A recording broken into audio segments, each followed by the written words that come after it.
Assalamualaikum warahmatullahi wabarakatuh. Selamat pagi, selamat waktu subuh, saudaraku semuanya dimanapun Anda berada. Ini adalah jelang azan subuh, saudaraku. Oke, kita saat ini sedang menuju ke Masjid Jami Nursalam di Villa Ciamis Sunda. Oke, kawan, saksikan terus videonya.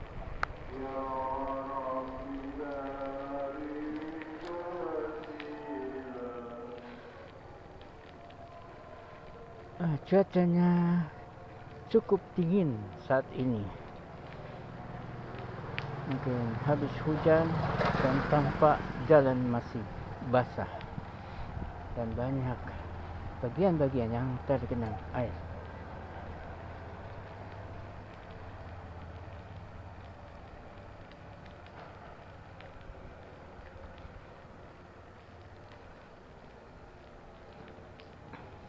إن الله وملائكته يصلون على النبي يا أيها الذين آمنوا صلوا عليه وسلموا تسليما اللهم صل على سيدنا محمد وعلى آل سيدنا محمد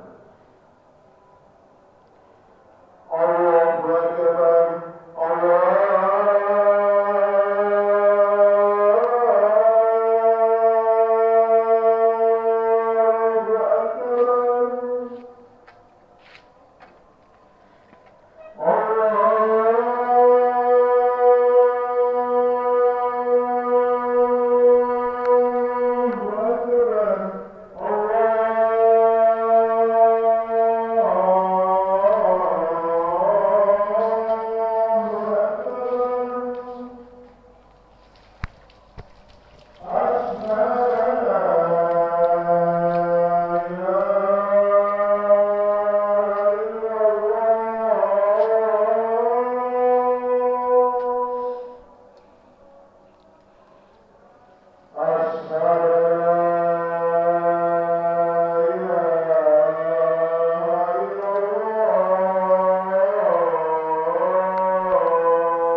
الله أكبر الله أكبر أشهد أن لا إله إلا الله أشهد أن محمدا رسول الله حي على الصلاة حي على الفلاح قد قامت الصلاة قد قامت الصلاة الله أكبر الله أكبر لا إله إلا الله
Assalamualaikum warahmatullahi wabarakatuh.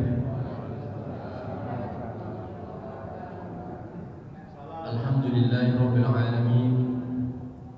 Wassalatu wassalamu ala sayyidil syakirin, sayyidil mursalin, sayyidil muttaqin, sayyidina wa habibina wa maulana Muhammadin وعلى آله وصحبه أجمعين. قال الله تعالى في كتابه العزيز: أعوذ بالله من الشيطان الرجيم. إن الذين يتلون كتاب الله وأقاموا الصلاة وأنفقوا مما رزقناهم سرا وعلانية يرجون تجارة لن تبور. وقال النبي صلى الله عليه وسلم في حديث الشريف: لا يؤمن أحدكم حتى يكون هواه تبعا لما جئت به. Bapak Ketua DKM yang saya hormati, para pengurus di masjid yang mulia ini, Masjid Umum Salam, para kiai, para dengan para tokoh masyarakat yang saya hormati, para bapak ibu sadayana yang saya hormati. Alhamdulillah izin Allah Subhanahu wa taala di pagi hari ini, di hari keberapa Bapak Ibu? 19 Beda ya. Iya. Tidak mengapa, tapi yang jelas kita sudah melewati setengah dari Ramadan. Artinya yang berlalu lebih banyak dibanding yang belum berlalu. Berarti tinggal sisa sebenarnya. Bagi orang-orang beriman, menyadari betul bahwa sisa ini sesuatu yang berharga. Sisa hari-hari Ramadan sampai nanti menjelang Syawal itu hari-hari yang berharga bagi orang beriman. Gak main-main. Sisa. Yang namanya sisa itu berharga pasti dikejar dan gak boleh sia-sia. Dan yang bisa menghargai hari ini hanya orang beriman saja. Orang-orang selain beriman tidak bisa menghargai nikmat besar ini. Makanya Rasulullah tidak sekedar nyuruh untuk memanfaatkan Ramadan, tapi juga mencontohkan. Bahkan ketika Ramadan tidak berlalu, 10 terakhir Ramadan Rasulullah i'tikaf 10 hari penuh, full. 10 terakhir Ramadan full.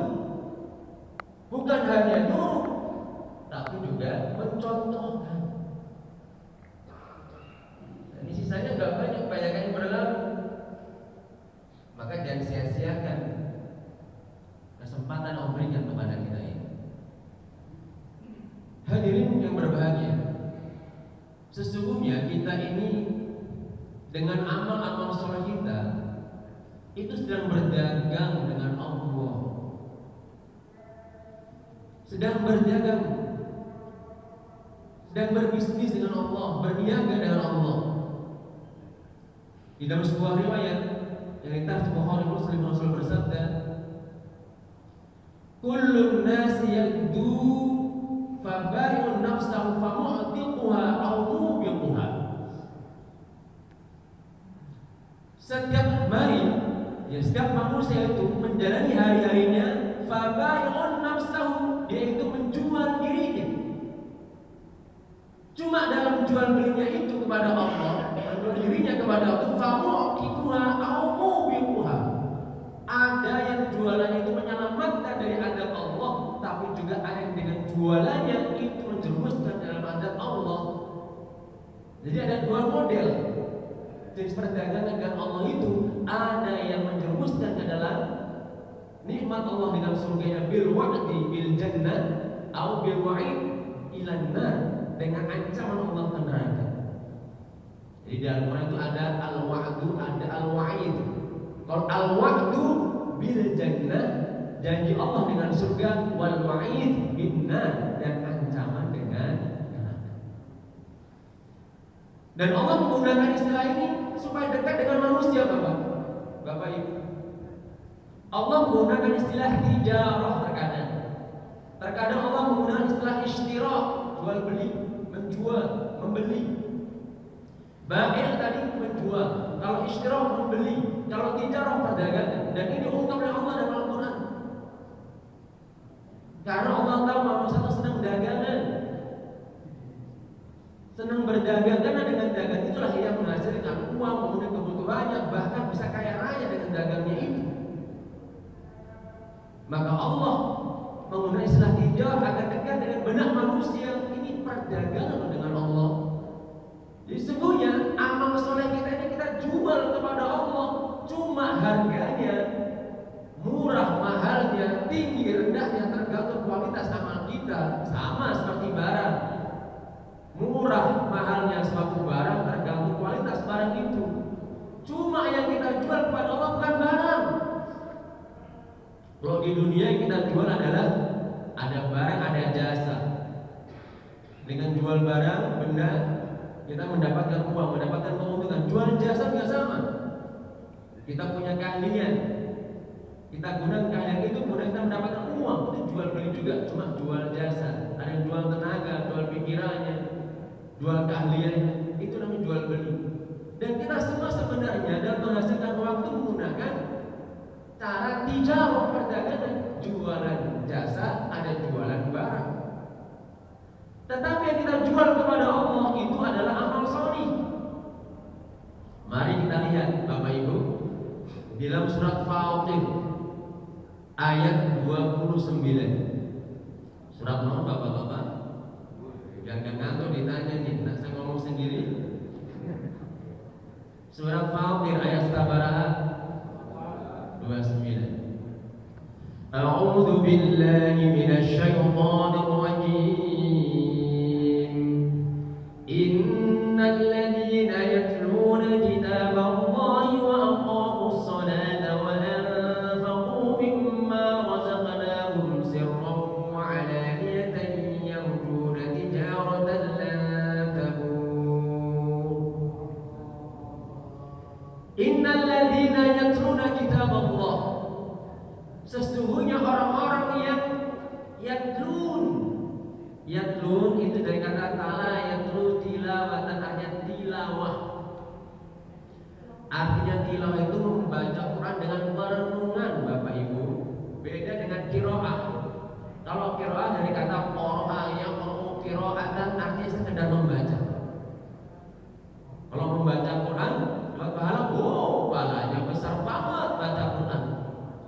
Lebih utama mana qiraah dengan tilawah? Tentu lebih utama tilawah. Makanya Allah menggunakan dalam lafaz ayat ini menggunakan tilawah. Innal ladzina yatluna kitaballah, sesungguhnya orang-orang yang bertilawah dalam kitab Allah, membaca Al-Quran dengan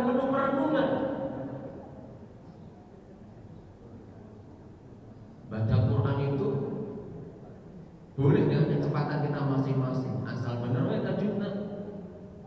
Makanya ulama ahli Quran membagi 3 kecepatan membaca Quran lupa. Ada dengan model at-tahqiq, tahqiq lambat. Nah, biasanya dengan tahqiq bisa tadabbur. Contoh, Ar-Rahman 'allamal Qur'an khalaqal insan 'allamahul bayan. Itu tahqiq. Pelan, tapi pelan mana? Kedua ada tajwid, rada sedang. Tajwid itu antara cepat dan sedang, antara cepat dan lama dengan tahqiq. Contoh at-tajwid. Ar-Rahmanu 'allamal Qur'ana khalaqal insana 'allamahul bayan. Itu tajwid. Ada boleh dengan tahqiq. Kalau ngejar khataman kayak bulan Ramadan ini jadi imam tarawih boleh tahqiq, apa namanya? Al-hadar namanya. Boleh cepat. Tapi yang penting benar. Ikhfa'nya nampak, gunnahnya nampak, matnya nampak.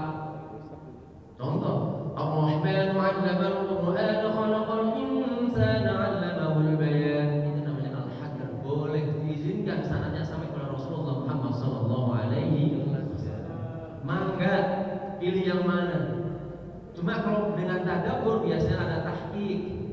Kejar hafalan, murajaah, jadi imam tarawih, ngajar khataman, mangga pakai al-hadar cepat. Nah kalau pakai tahqiq gila. Tahqiq dapat 2 halaman, kalau pakai hadar 1 juz. Nah apa-apa itu sampai kepada Rasulullah diizinkan secara keilmuan, mangga yang penting benar. Nah, orang-orang yang tilawah Al-Quran wa aqamus shalah dan menegakkan salatnya, menjaga salatnya, enggak ngeremehin salatnya, wa anfaqu mimma razaqnahum sirran wa alaniyatan, dan menginfakkan sebagian rezeki yang aku berikan kepada mereka baik dengan sirran, sembunyi-sembunyi, ngumpet-ngumpet, rahasia, wa alaniyatan, dan terang-terangan. Jadi infak itu ada 2 model, ada yang sembunyi-sembunyi, rahasia, ada yang terang-terangan. Dua-duanya diizinkan oleh Allah, penting mah ikhlas. Gak usah takut diumumin, gak masalah diumumin. Itu urusanmu dengan Allah, infak itu lain-lain urusan. Kalau mau diumumin, ya gak apa-apa. Itu pilihan masing-masing, mau sir maupun alaniyah, yang penting ikhlas. Masya Allah Bapak Ibu, kalau kita infak, apalagi bulan Ramadan, Rasul itu nyontoin dari Rasul nyuruh infak, Rasul nyontoin, bahkan digambarkan hadis karihil mursalah, infaknya Rasulullah di bulan Ramadan itu seperti angin dengan hembusan angin yang kencang, karihil mursalah, saking dermawanya Rasulullah. Ajwadun nas bil khair Rasulullah itu orang yang paling dermawan, gak ada tandingannya. Apalagi di bulan Ramadan ketika Rasul ketemu Jibril, wa kana yalqa Jibril wa kana yudarisul Quran. Ketika ketemu Jibril, dan Rasul itu setiap malam di bulan Ramadan ketemu Jibril untuk talaki Al-Quran, tadarus Quran, gantian nyimak. Rasul yang nyontek tadarus.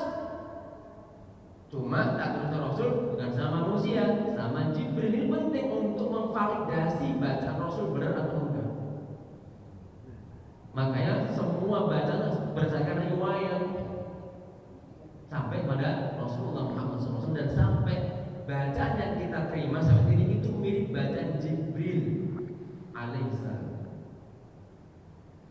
Cuma berdasarkan riwayat. Kalau di kitab biasa pakai imam hafuz.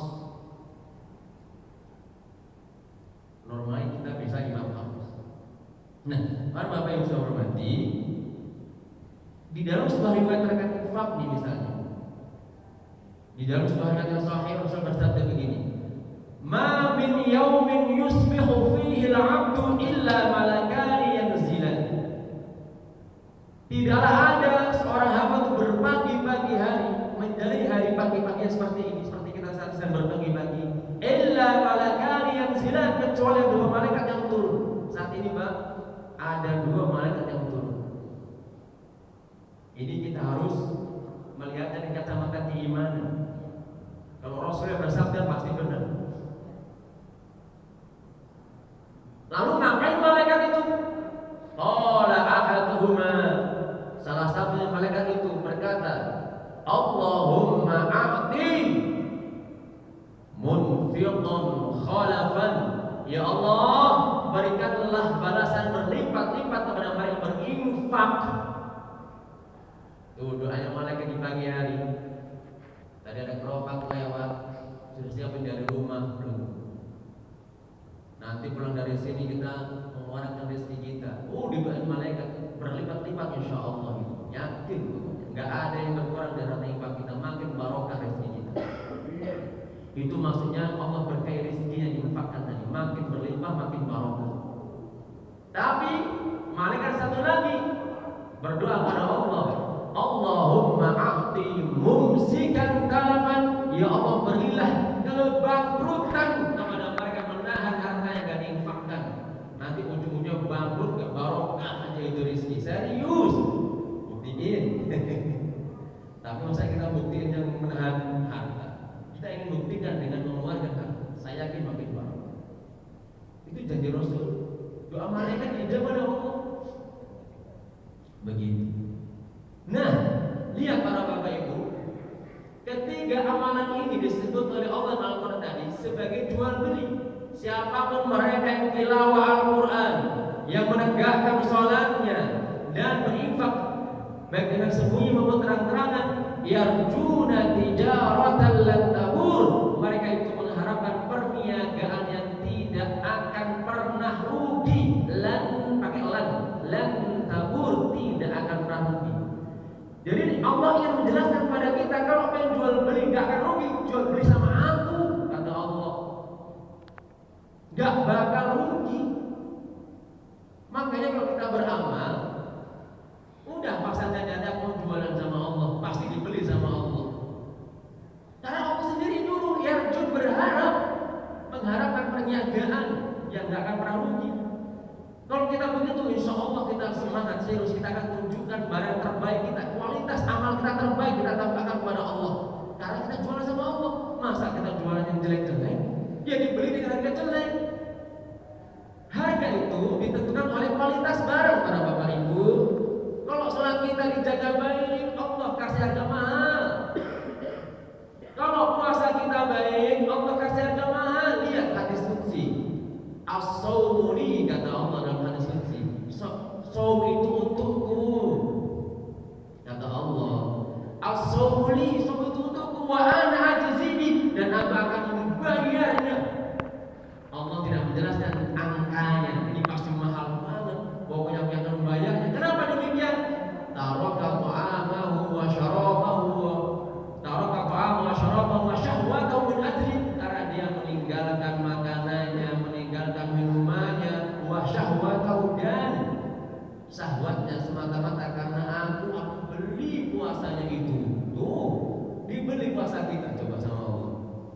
Cuma sekali lagi, kualitas barang itu menentukan harga. Kalau kita kualitas amal soleh kita menentukan harganya.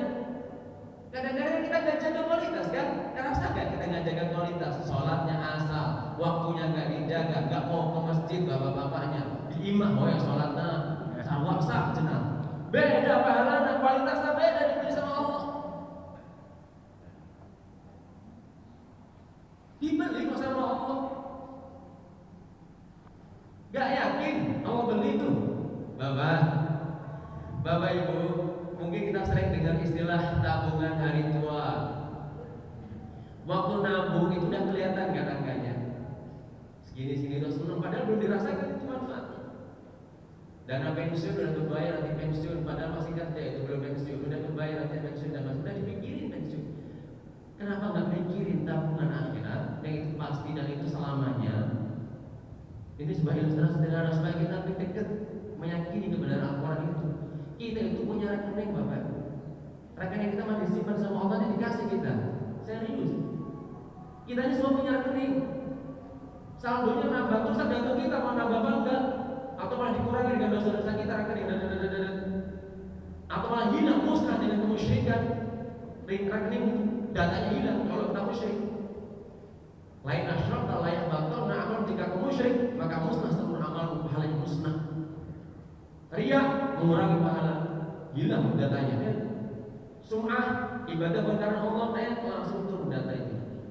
Nah kita lihat, kita ini umurnya berapa? Mestinya tabungan kita udah banyak. Tapi kadang-kadang kita nggak nyadar ada amal kita bukan karena Allah, itu nggak ada datanya, nggak dibeli sama Allah, nggak dicatat. Yakin kita kedapat itu rekening kita nanti. Cuma namanya bukan rekening, namanya buku catatan amal. Apa bedanya? Istilah kita supaya dekat aja.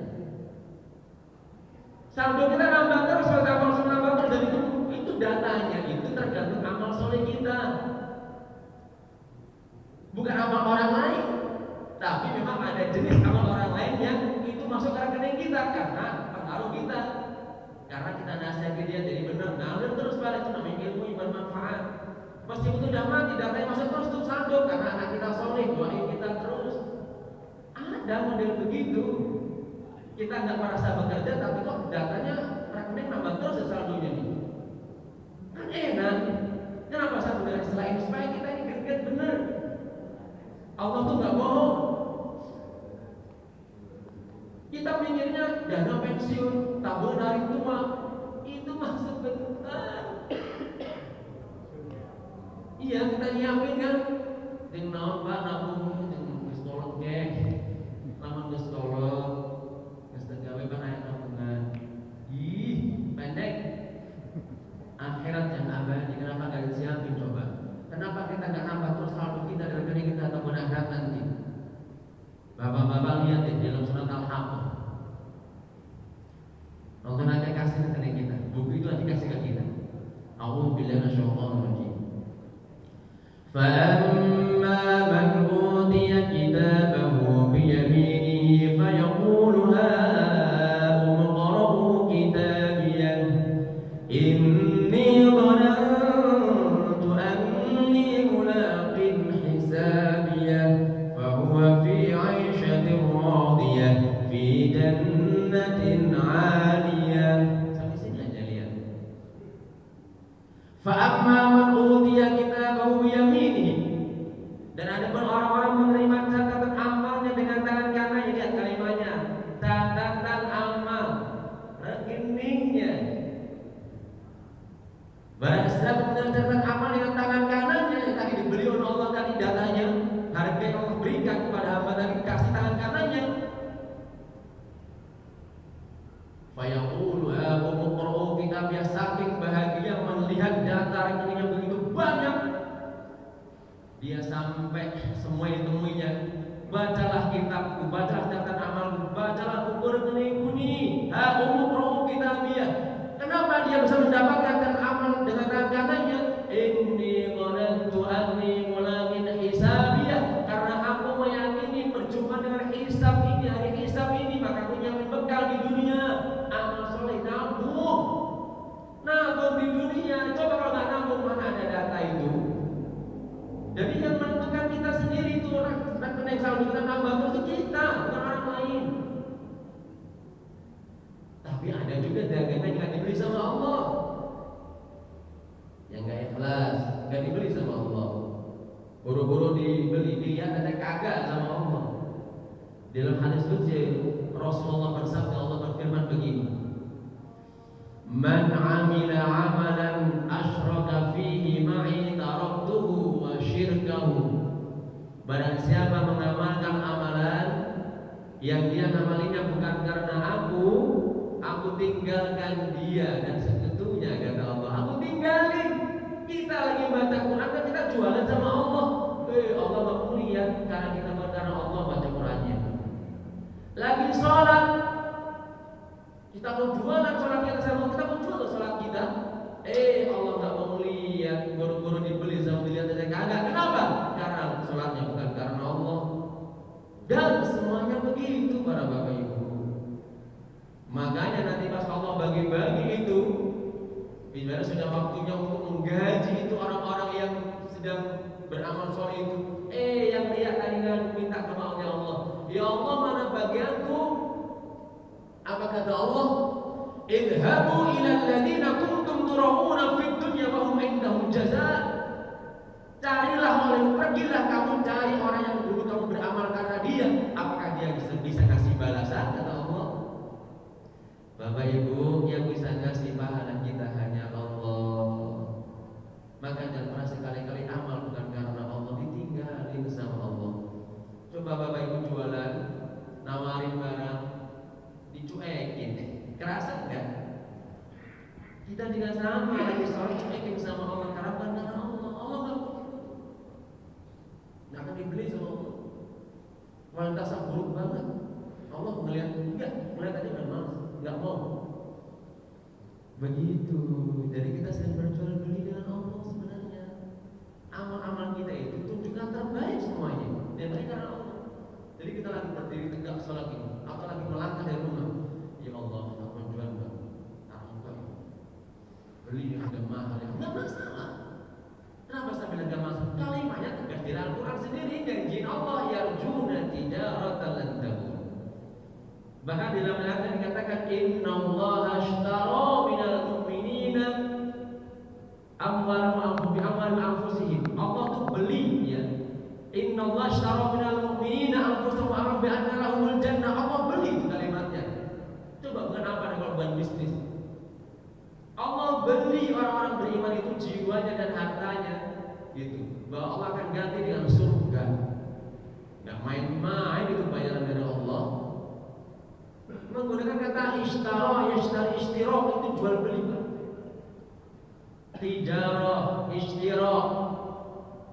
Bahkan Bapak Ibu pasti hafal dalam surat As-Saff disebutkan ya ayyuhalladzina amanu hal adullukum ala tijaratin tunjikum min adzabin alim. Tuh kalimat tegas kan? Hai orang-orang beriman, mau kamu tunjukkan kepada kalian tijarah, perdagangan. Allah memberikan istilah perdagangan, nggak main-main sama hambanya itu dibeli. Cuma kita jualannya amal sholih. Nah, kalau kita sudah menyadari ini kan akhirnya apa? Kita pengen jualan sama Allah harganya yang tinggi, berarti kita siapkan kualitas amal kita yang baik-baik saja. Karena Allah didasari ilmu ibadahnya, kualitas satu itu, harganya nggak main-main, pasti tinggi. Para Bapak Ibu, jadi kita di bulan Ramadan lagi, berarti Allah lagi memberikan harga setinggi-tingginya Ramadan itu. Makanya orang beriman saja ngerti situasi ini.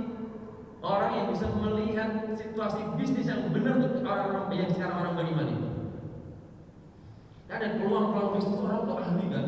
Mereka melihat peluang ini. Bagi orang beriman, Ramadan ini peluang bisnis kepada Allah yang Allah kasih harga yang tidak tinggi semua harganya. Harga sholat kita tinggi, harga zikir kita tinggi, harga sholawat kita tinggi, harga bacaan tinggi, semua dihargai dengan harga tinggi. Obral harga tinggi ini Allah memberikan harga yang tidak main-main.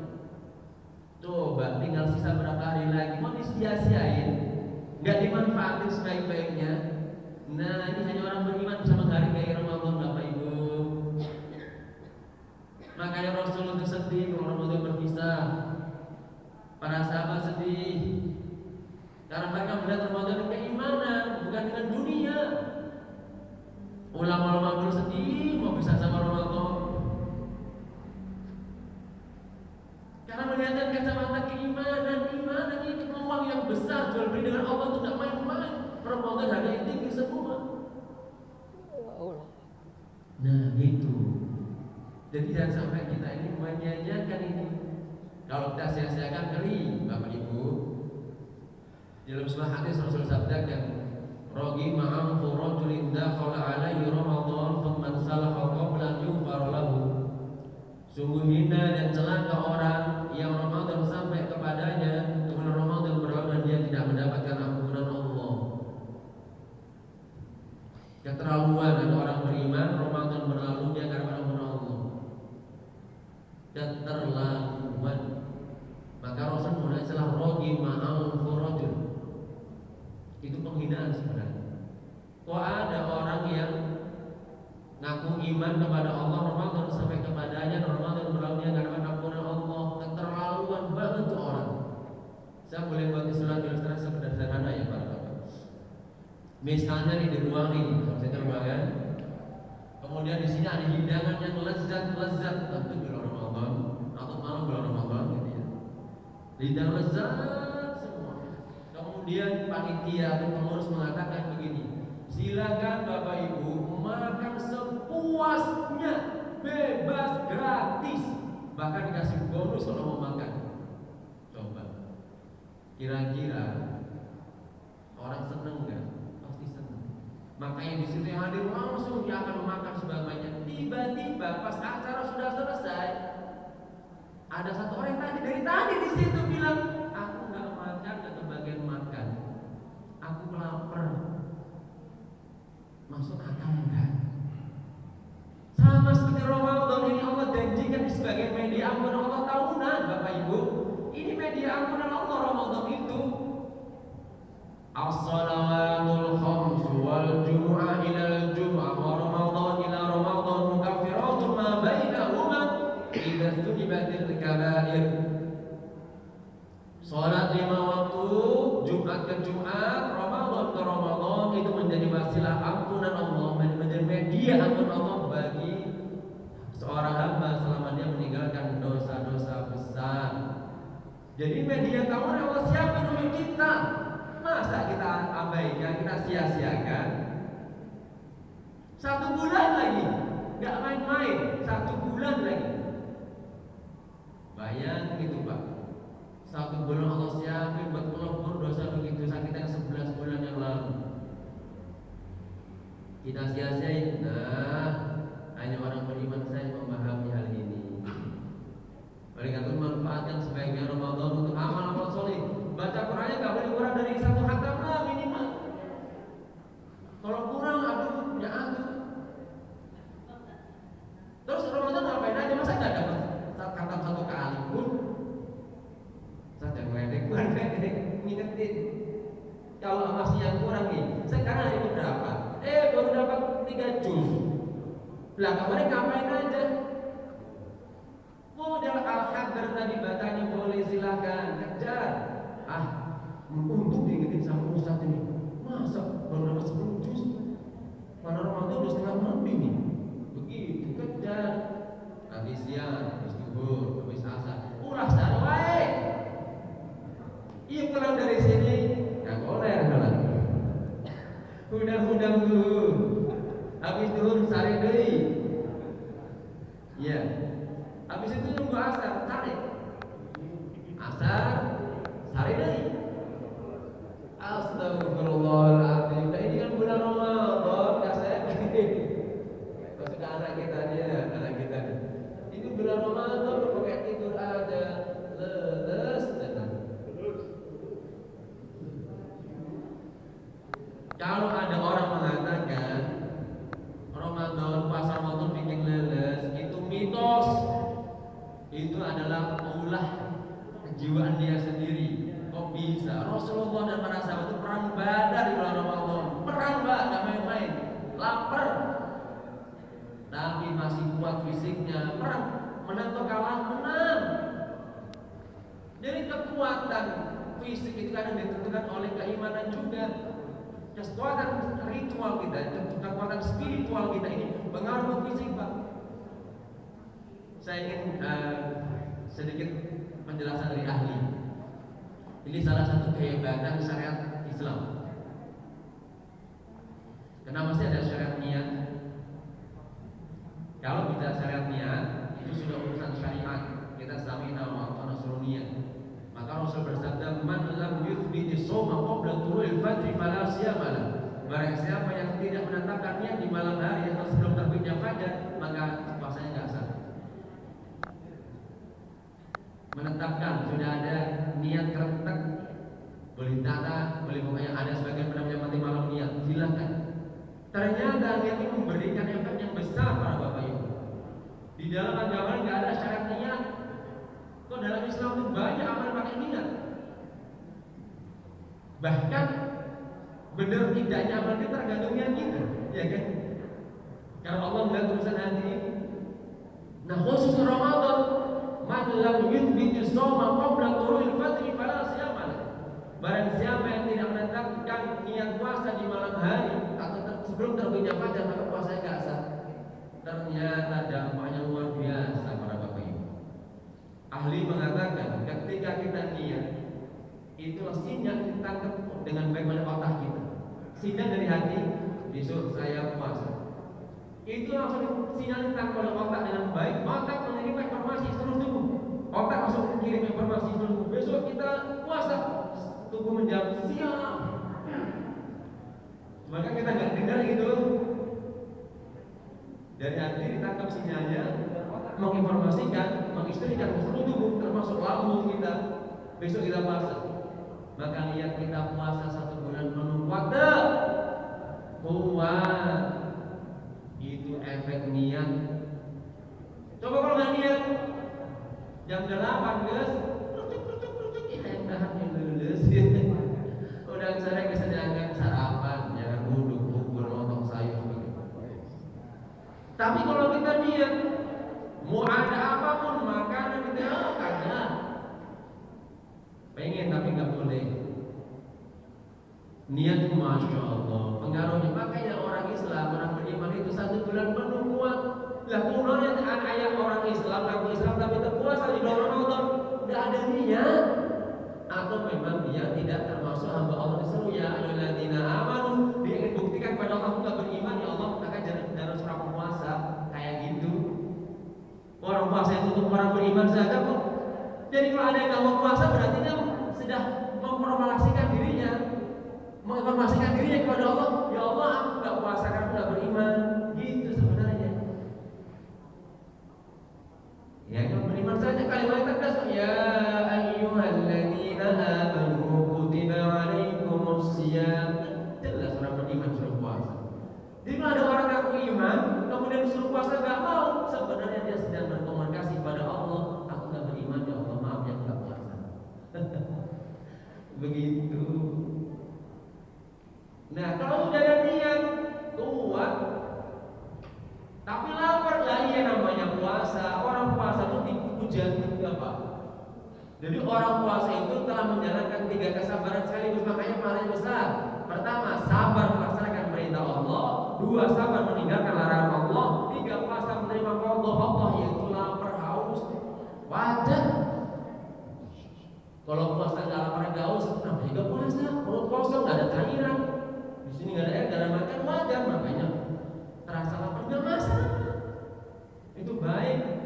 Kita mau jualan sama Allah, ya rada-rada berat-berat dikit jalani aja. Mau jualan sama Allah kok.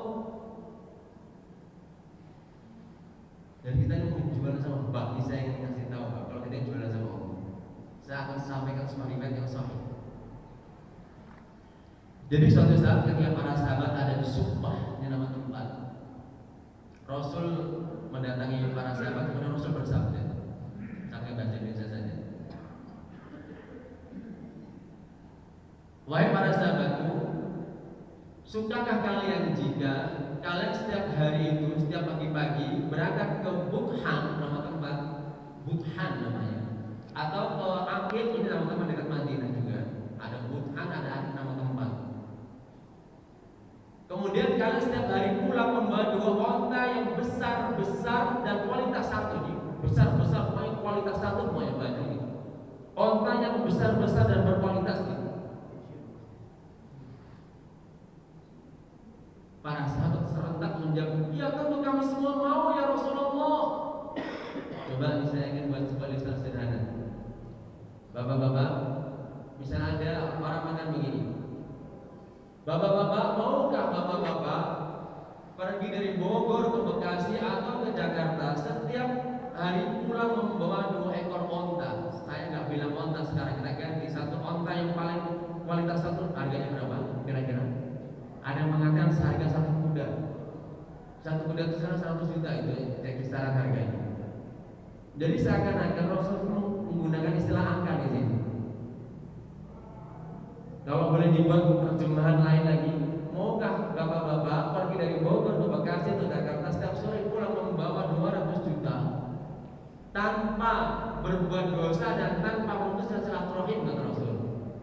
Artinya kita gak hasil korupsi, hasilnya bukan hasil yang dosa dan tanpa memutus silaturahim.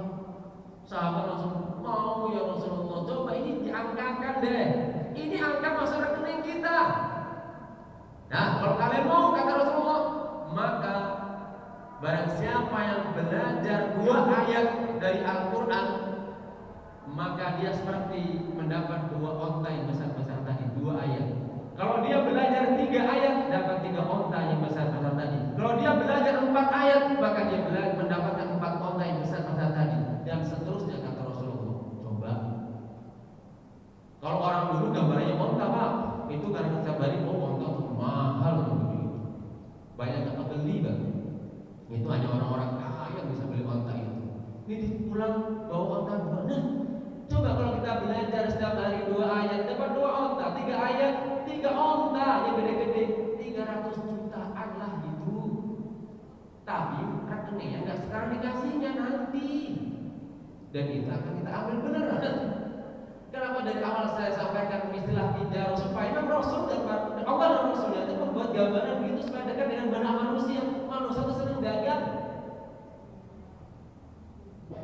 Itu yang di situ kalau sore kan dagang semua, Pak. Yang ban macet itu. Nah, sampai nggak bisa lewat, Bang. Waduh, beli yang mana di mana dia? Soalnya pandang jalan dagang semua. Dan sekarang ya dagang. Saking dekatnya dengan ban macet, Allah menisah tijarah itu nggak main-main. Yakin itu nanti kita dapatkan. Nah, jadi saldo itu akan nambah terus. Nah, makanya orang beriman itu pilih-pilih amal prioritasnya. Coba kalau dipakai tidur saldonya nggak nambah, Pak. Habis subuh kita masih bisa baca Quran. Minimal Ar-Rahman Al-Waqi'ah. Boleh Pak baca Quran, boleh dengan bin nadhar, boleh dengan bil ghaib. Kalau bin nadhar dengan melihat teks ayat, dengan Quran, dengan mushaf. Kalau bil ghaib, jadi ulama jelaskan sama orang yang menghafal Quran dengan orang yang membaca dengan melihat itu sama. Al-Waqi'ah Ar-Rahman Al-Alim lah. Jadi pulang dari subuh, duduk manis di rumah. A'udzu billahi minasyaitonir rajim. Bismillahirrahmanirrahim. Idza waqa'atil waqi'ah, dan seterusnya. Terus enak kok baca Quran. Baca Quran itu bangun menyinari hati. Sampai Rasulullah pernah bersabda begini, innal ladzi laisa fi jawfi syai'un al-Qur'an kal baitil kharib, kata Rasul. Orang-orang yang di jauhnya ini enggak pernah ada Qur'annya, maka seperti rumah yang roboh. Bayang enggak itu rumah yang roboh?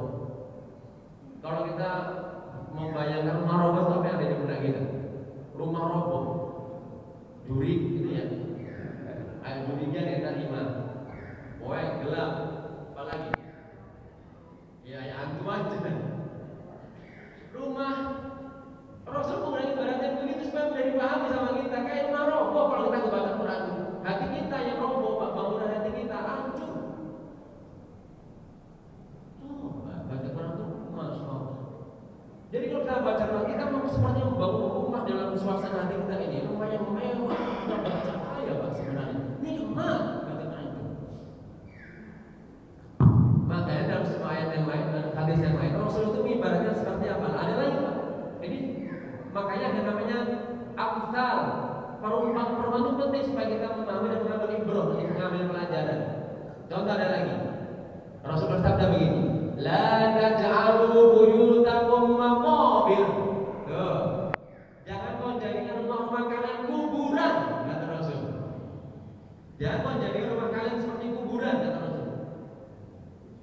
Fa inna syaitana yanfiru min buyutin tuqra fi suratul Baqarah. Karena sesungguhnya setan itu akan lari dari rumah yang dibaca surah Al-Baqarah di dalamnya. Jadi kalau rumah bapak ibu, iya setidaknya ayah hantu di kamar itu, ini di dapur rasanya aneh ya, kayak yang liatin. Kayak ngikutin, bacain Al-Baqarah. Kabur eta setan jin sadaya nanti gerumunon. Pasti Pak jadi rasul. Dan surah Al-Baqarah panjang Ustaz. Oh, belum tahu caranya ya. Ulama menjelaskan harus semua. Nih, saya kasih contoh. Cukup di awal Al-Baqarah, ayat kursi dan penutup surah Al-Baqarah itu sudah cukup. Kita bacain ini. A'udzubillahi minasyaitonirrajim. Bismillahirrahmanirrahim. Alif lam mim. Dzalikal kitabu la raiba fihi hudan lil muttaqin sampai muflihun ulaika ala hudan min rabbihim wa ulaika humul. Cukup sampai situ, lanjut. Allahu la ilaha illa huwal hayyul qayyum la ta'khudhuhu sinatun wa la nawm. Ayat kursi. Kemudian penutup yang terakhir. Lillahi ma fis samawati wa ma fil ardi in tubdu ma fi anfusikum aw tukhfuhu yuhasibukum billah. Ya, cukup bacain rumah itu tiap malam. Burik. Nah, jurik kabur di rumah kita insyaallah. Lah rumah kita enggak pernah dibaca Al-Baqarah, rumah jurik. Oh, ada rumah jurik mana di dia. Kamar, segala bacain aja. Nih ya, kalau saya mau tak kasih ijazah Bapak, saya dapat ijazah, saya amalkan dulu. Enggak masalah itu. Kalau saya tahu garam rosok Pak, garam kasar kalau di baskom lagi. Bacain doa. A'udzu billahi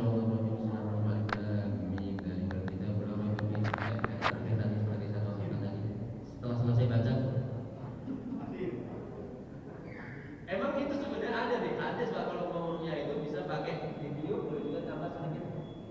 Enggak juga, bukan.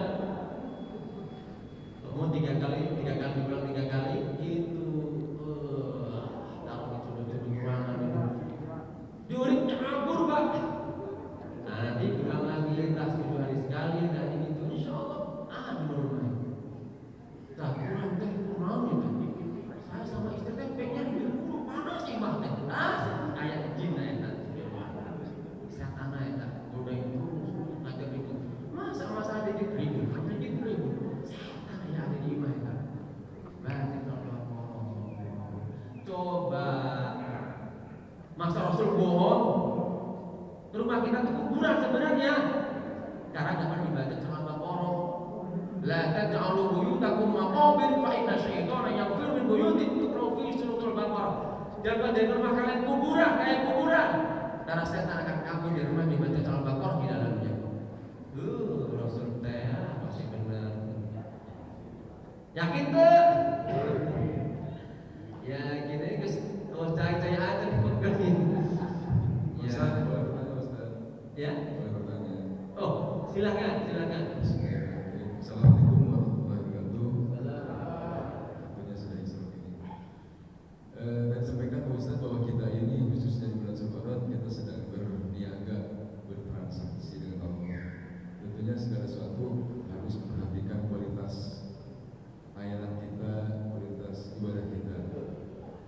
Terkait dengan infak sedekah Ustaz, kita kan sering bagaimana mengajak kepada jemaah terus kita untuk berinfak karena kita mindset kita adalah bertransaksi dengan Allah. Tapi ketika infak itu kan ada perlu juga bagaimana kita melakukan satu transparansi kepada jemaah. Berapa uang masuk, berapa nanti kemanfaatannya dan sebagainya. Saya kekhawatiran ada satu sikap terhadap riya Ustaz. Mana riya mau dijelaskan? Karena terkait dengan zaman sekarang kan berteknologi Ustaz. Jangankan masalah ibadah, masalah kemaksiatan pun sekarang dipublish. Apapun bapak-bapak ibu mungkinnya sekarang bagaimana kalau kita bermaksiat akan sangat dengan mudah kita bertransaksi dengan maksiat. Nah, bagaimana dengan masalah ibadah tadi?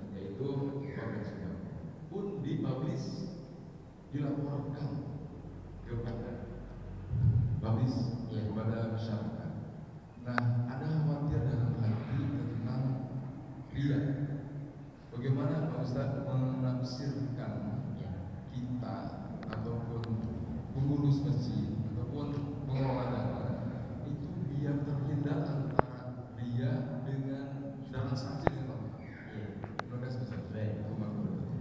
Ya, sebagai pengurus masjid memang transparansi itu suatu hal yang sangat dibutuhkan. Jadi memang kebutuhan secara administratif itu dibutuhkan karena orang yang berinfak itu pasti juga ingin melihat dia karena Allah, itu sudah otomatis. Jadi gini, kalau urusan haji itu urusan kita sama Allah, karena riak nggak riak itu urusan hati dan kita tidak bisa menghukumi hati orang. Kita hanya menghukumi dohirnya para bapak. Kata Rasulullah, nahnu bidawajir, kita menghukumi yang dohir saja. Makanya kita harus pandai-pandai mengaturnya kita karena Allah. Nah, seandainya dipublis itu bagian dari transparansi, itu memang kewajiban.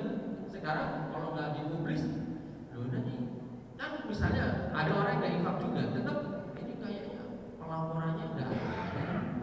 Padahal kok ada ini stagnan nih pembangunan, kok nggak ada perubahan, padahal perasaan banyak yang infak. Nah, untuk menutup itu semua, ini kan nanti buat orang seutuh, ini juga dosa, menumbuhkan dosa orang lain juga. Tidak, makanya transparansi itu sangat utama, lebih utamakan. Sebenarnya infaknya para sahabat juga nampak, Bapak. Suatu saat Rasulullah itu minta sahabatnya berinfak. Salah satunya disuruh adalah Abu Bakar. Ya Abu Bakar, kita perlu dana untuk jihad fisabilillah. Apa kata Abu Bakar? Saya serahkan sebarang saya. Kaget Rasul. Lah nanti buat keluargamu, aku serahkan sama Allah. Tapi kan transparan.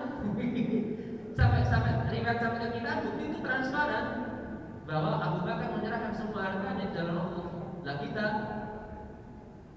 bapak-bapak, ini saya mau ingat, infak kita itu gak diterima sama Allah kalau infaknya asal. Lihat dalam Al-Quran, lan tanalul birra hatta tunfiqu mimma tuhibbun. Kalian tidak akan mendapatkan derajat albir, ketaatan kepada Allah hingga kalian menginfakkan yang kalian cintai.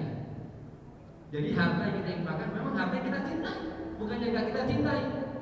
Bapak Ibu, di dompet ada 1.000, 2.000, 100.000, 20.000, 5.000. Kira-kira yang paling cintai yang mana? Untuk ngumpulnya gitu.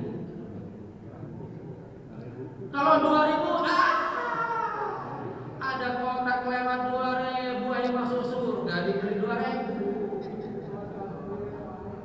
Pilih yang agak kita cintai sebentar gitu. Gak apa-apa, standar hati kita. Kalau 2.000 cinta keterlaluan udah oret aja mah, bakil. 10.000 aku nggak terlalu cinta, jatuh juga nggak apa-apa. 20.000 enggak. 50 ada cinta, ada cintanya kasih. 100.000 cinta juga kasih. Jadi jangan beli yang paling kecil, masa terasa sama Allah menggunakan level tadi saya katakan, menggunakan apa ya, standar paling rendah, kualitas terburuk kita gimana Allah membeli? Allah tuh katakan dalam Quran, lalu karena berdoa hatta tunfiqu mimma tuhibbun. Clear ayatnya clear. Allah tuh gak akan terima amalan yang didasari bakil, dan diterima oleh Allah.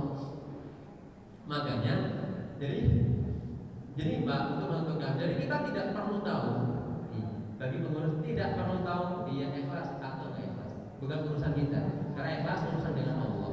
Tapi saya sampaikan wajib beramal karena Allah, bukan karena Allah nggak dapat pahala. Nah, bagi yang infak kalau sudah ikhlas mau nggak di publikasi maupun divulgasi itu nggak karena apapun, itu sudah karena Allah. Tetapi sebagai pengurus itu punya kewajiban menyampaikan data itu dengan benar. Jadi masyarakat tahu sehingga tidak munculkan dugaan-dugaan terhadap pengurus. Maka ada transparansi. Maka bagus juga kalau perlu di branding disampaikan. Tidak ada, silakan itu ditempel kok pengeluaran, penggunaan pemasukan orang itu penting. Meskipun nggak usah diumumin saat Jumat. Ya, kadang-kadang juga itu masih perdebatan masalah sebelum Jumat itu. Tapi silakan saja lah itu ya. Positif. Kapan lagi ngumumin sekarang saat Jumat itu lagi ngumpul banyak orang kan gitu. Nah, alhamdulillahnya data itu ada lah dan tidak perlu diumumkan juga. Ada data yang silakan bapak-bapak yang melihat silakan itu ada di sana. Pengumuman hasil infak dan seterusnya.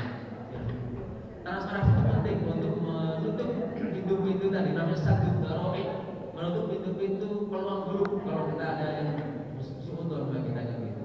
Sudah transparan. Nah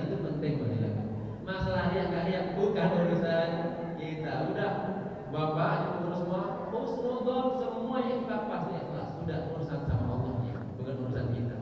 Nah, tapi transparansi bagian dari itu sudah dibutuhkan saat ini Pak, dibutuhkan saat ini. Jadi transparansi menjadi kebutuhan masyarakat supaya tidak ada dugaan-dugaan tadi. Nah, sekarang mah gampang Pak. Ini kok langsung aja ramai itu. Iya. Daripada bikin ramai, ya kan? Sudah kita cari aman dan kita memang menunjukkan kepada masyarakat bahwa pengurus ini adalah amanah. Itu penting. Itu penting. Itu bagian dari amanah menjalankan organisasi kepengurusan masjid ini. Gitu ya, ya. Riak gak riak bukan urusan kita. Dan kita gak usah nanya, ikhlas tuh. Gak usah. Gak usah ditanya, bukan urusan kita. Rasul gak pernah nanya gitu. Ada orang ikhlas tuh Abu Bakar. Ya, udahlah kita harus pasti ikhlas. Urusan dia gak ikhlas bukan urusan kita. Urusan dia dengan Allah. Maksud kita ikhlas. Makanya ngaji ini penting supaya kita mempersiapkan niat kita. Jual beli sama Allahnya harganya tinggi, itu gak main-main. Tapi kalau benar Allah ludes, coba udah ngeluarin 1 miliar ludes, pengen dagang sama Allah gak dibalas karena gak ikhlas. Ludes, habitat aman. Riya itu merusak aman, sum'ah merusak aman. Jadi yang namanya rusak itu merusak data kita hilang. Gitu gampangnya ya, gitu ya Pak ya. Mohon. Ayat dari mohon mangga. Tadi Ustaz bilang bahwa kita memang menginfakkan sesuatu yang kita cintai, tapi ada skala prioritas Ustaz. Misalnya begini, saya punya uang segini nih, tapi ada skala prioritas. Misalnya saya harus bayar kuliah anak dulu, ini penting nih. Sebenarnya saya juga pengen seperti itu, misalnya infak 2 juta, 3 juta gitu kan. Tapi ada sesuatu yang memang apa ya, saya cinta berinfak, tapi ada sesuatu yang memang harus saya saya penuhi dulu untuk keperluan itu gitu kan. Gimana Pak? Iya. Ketika Bapak menyimpulkan itu sudah tersimpulkan bahwa Bapak bukan orang bakhil. Pengen banget infak tapi prioritasnya sekarang ada tagihan UKT. Iya, kalau Bapak lalu sama saya bayar. Nah, tapi tetap ada dari apa yang kita sebut sebagai kewajiban kan, itu biaya kuliah anak wajib dibayar. Kalau nggak ditagih dan bisa jadi anak kita nggak jadi lanjut kuliah. Tetaplah ada, entah berapa banyak, tetap ada. Entah nggak harus 2 juta. Iya, ayah 10.000 mah. Ya Allah maafin bukan karena saya bakhil ya Allah. Ada yang 10.000 gimana bayar anak? Ada 7 juta buat kuliah ya Allah. Nanti belajar lagi insyaallah. Yang penting tetap ada, besar kecilnya tetap. Allah Maha tahu kok. Allah Maha tahu la yukallifullahu nafsan illa. Itu realistis. Allah itu tidak membebani hambanya pada sesuatu yang dia nggak sanggup menanggung, nggak mungkin. Taklif syariat, taklif berupa musibah, itu Allah tahu kadar kita Pak. Nggak usah takut, Allah adil, Allah Maha tahu keadaan kita. Nah kita nggak bisa bohongin Allah. Mampu tapi bilang nggak mampu, dicabut nanti ada sama Allah nikmatnya itu. Mampunya 1 juta, infaknya 10.000, Allah tahu. Gak diterima amal 10.000-nya itu serius, gak diterima amal 10.000-nya. Padahal dia bisa mampu 1 juta, infaknya sama 10.000. Allah nggak butuh, Allah nggak butuh. Tapi ini amal nggak benar, ini nggak serius, nggak dibeli sama Allah, nggak mau Allah nggak dibeli. Allah nggak tahu dan amatnya. Kita lagi banyak butuh tapi kok pengen juga infakin sekecil apapun Allah terima itu. Begitu, ya. Itu tapi kita cinta 10.000 juga. Aduh iya. Mau beli, sudahlah. Tadi mau beli sop kambing, soto kambing harganya segini ya. Mendingan yang murah-murah aja nasi uduk lah, sisanya diinfakin. Dan itu tenang. Gitu. Iya Pak, itu jadi Allah Maha dan itu kewajiban juga bayar kuliah. Itu kebutuhan dasar penuh juga, infak juga ya. Sebenarnya kalau kita mau lagi, kita ngasih makan keluarga kita juga sedekah. Jadi kalau bapak setiap hari itu ngasih makan buat anak istrinya buat buka bersama, itu pahalanya gede banget. Ngasih uang belanja gitu belanja nih buat buka, pahalanya gede banget. Gitu. Cuma jangan juga kan sama aja. Iya memang sama sudah sedekah tapi jangan sampai kita mengabaikan infak yang lain juga. Itu dari yang kita itu investasi juga Pak. itu nama saldo itu investasi akhirat kita itu dengan sedekah jariyah. Dipakai kita udah nggak ada masih dipakai terus sholat turun temurun.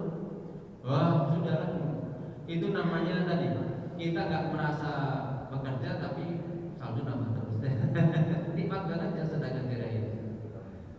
Cekal Bapak. Lemon.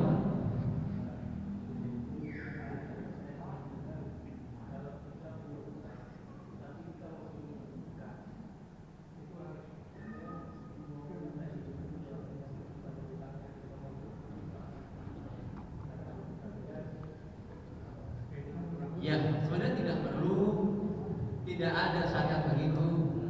Jadi kita ini punya hutang, kemudian kita mau infak, kemudian kita harus izin dulu kepada yang punya hutang sama infak. Nggak perlu, cuma memang prioritas hutang dulu, olah infak hela. Itu, dan memang itu bahaya Pak. Karena dalam hadis Rasul sabda begini, yughfaru lisyahidi kulla dzambin illa ad-dain. Semua dosa orang yang mati syahid diampuni oleh Allah kecuali dia masih punya hutang. Karena dikira infak, hutang dan lunas maut. Beresin hutang dulu lah dan mikir infak. Ingatin aja nanti kalau saya baru hutang ada hasil lagi saya infak.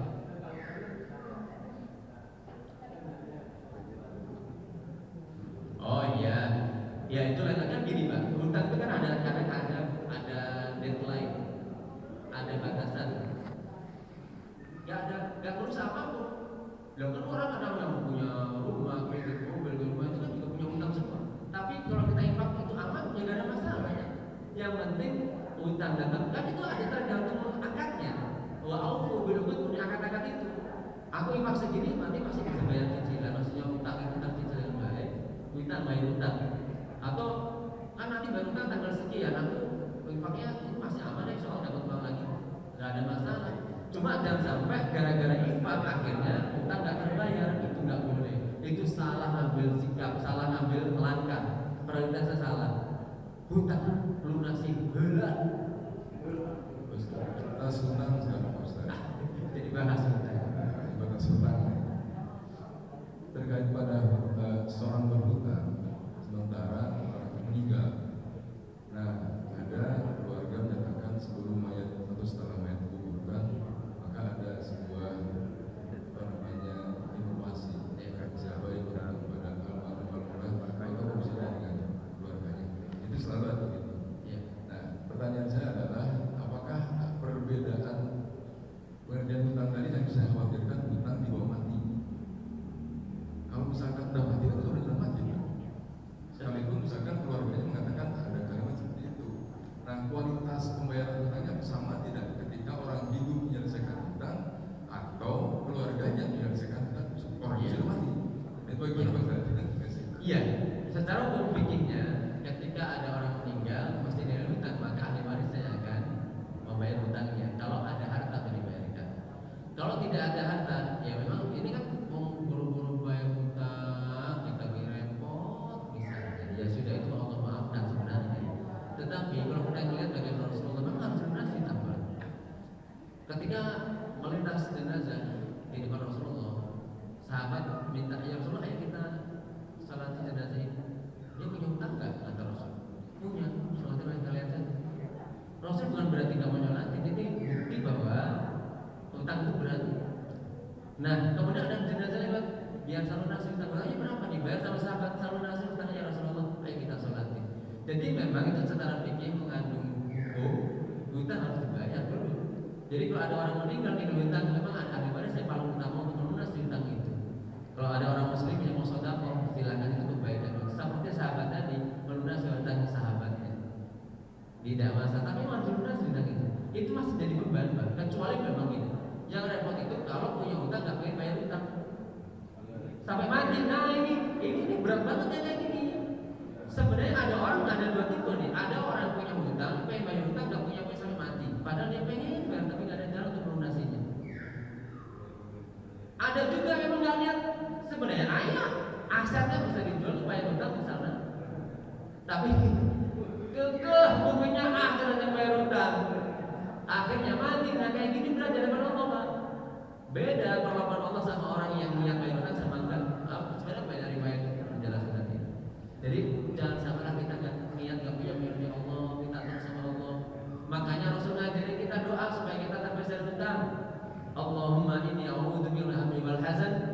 wa na'udzubika minal ajzi wal kasal wa na'udzubika min ghalabatid daini wa qahrir rijal. Kata Rasulullah, siapa yang baca doa ini maka dia insyaallah akan jauh dari hutang. Paling kalau punya hutang Allah mudahkan untuk dilunasi. Ya, itu salah satu ikhtiar kita dengan doa, ikhtiar dengan membayar. Minta terus sama Allah supaya mudah melunasi dari beban di akhirat nanti. Ya, dan diremehin hutang. Gitu Pak ya. Jadi ya memang di hati kita ya, kayak kita ini zaman sekarang nggak ada yang punya hutang deh. Tapi enak banget orang nggak punya hutang.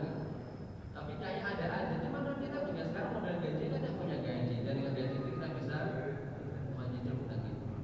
Ya itu kan tergantung akad-akad kita masing-masing. Yang penting ojo sampai itu sampai. Jangan sampai ada niat yang nggak pengen bayar hutang, mau dibayar hutang tangan, ternyata kasih bener, Allah nggak ngasih dalam biasa gitu. Nah gitu, gitu ya Pak ya, cukup ya, atas. Ya kalau atas ya atas. Ya Allah, baik. Ini langsung ya, doa. Ya. Baik para bapak ibu saya hormati, semoga pertemuan kita di pagi hari ini nambah ilmu dan nambah ketaatan kita kepada Allah. Jangan sampai nambah ilmunya doang dan nambah taat rugi. Jadi nambah ilmu, nambah ketaatan kepada Allah Subhanahu wa taala. Bi barakatil kita Al-Fatihah.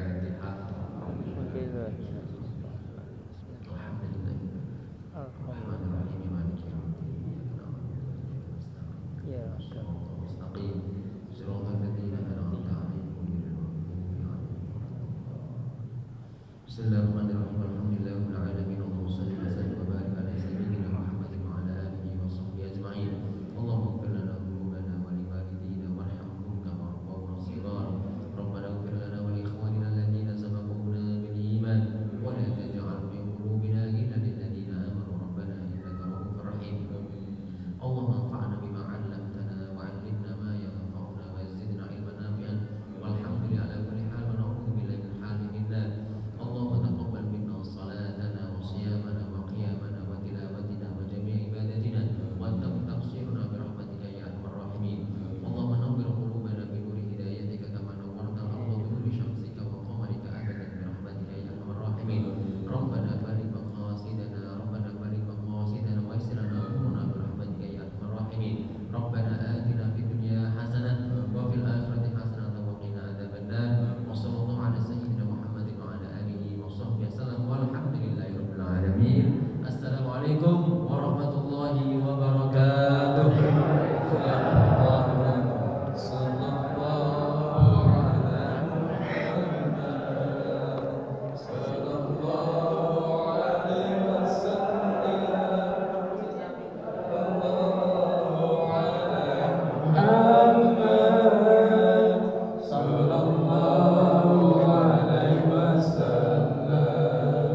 Oke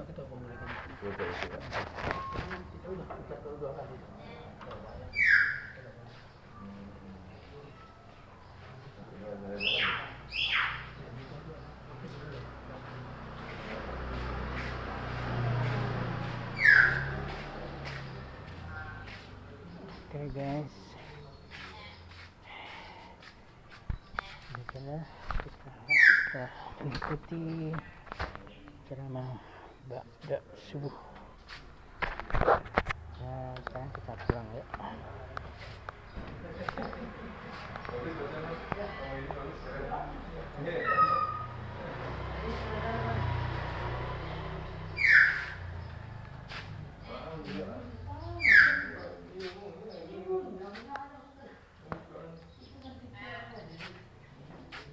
Oke, let's go. Masya Allah.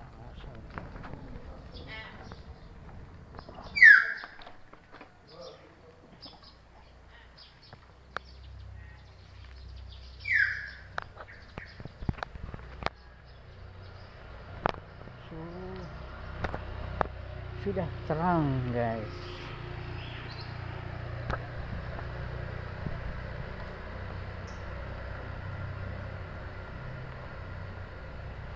Oh, ya Allah, ya Rabbi.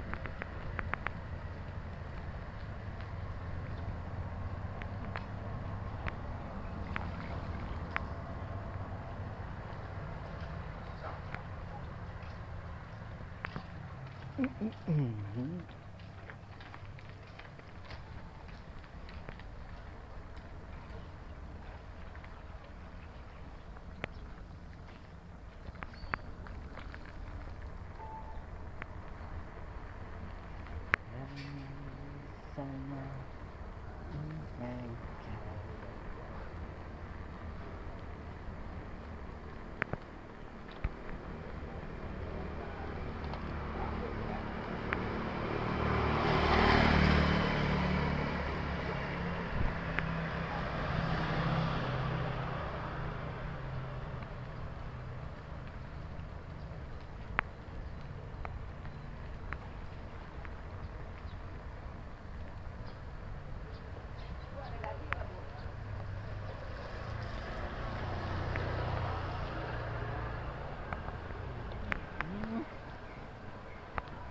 Oke guys. Oke guys, demikianlah video kita akhiri sampai di sini dulu. Dan sampai jumpa lagi di video yang akan datang. Terima kasih sudah menyaksikan dan sampai jumpa lagi. Assalamualaikum warahmatullahi wabarakatuh.